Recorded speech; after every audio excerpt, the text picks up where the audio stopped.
બનાસકાંઠાના કલેક્ટર જ્યારે આદિવાસી સમાજ દલિત સમાજ પર આક્ષેપ મૂકે છે ત્યારે નવસારી જિલ્લાના વાંસદામાં અમે બેઠા બેઠા ચિંતા કરીએ છીએ કે કલેક્ટર પોતાની જાતને શું સમજે છે।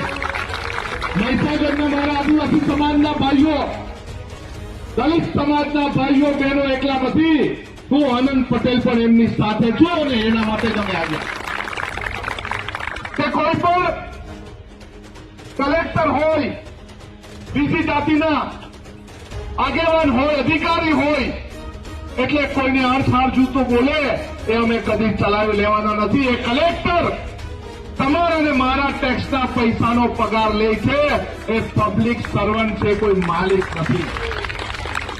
સુપ્રીમ કોર્ટે કીધું છે કે આ દેશનો કોઈ મૂળ માલિક હોય એ માત્ર ને માત્ર આદિવાસી છે, આદિવાસી છે ને આદિવાસી।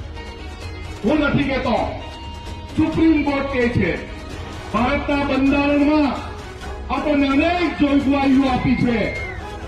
એ તો AA જોગવાઈ હોય, અનુસૂચિ 5, અનુસૂચિ 6 ની જોગવાઈ હોય, 244(13)(3) ક મુજબ રૂઢિ પરંપરાગતની ગ્રામસભાની હોય, એટ્રોસિટી એક્ટની જોગવાઈ હોય, તમામ જોગવાઈ આદિવાસી સમાજને બચાવવા માટે અને રક્ષણ માટે। અને કોઈ કલેક્ટર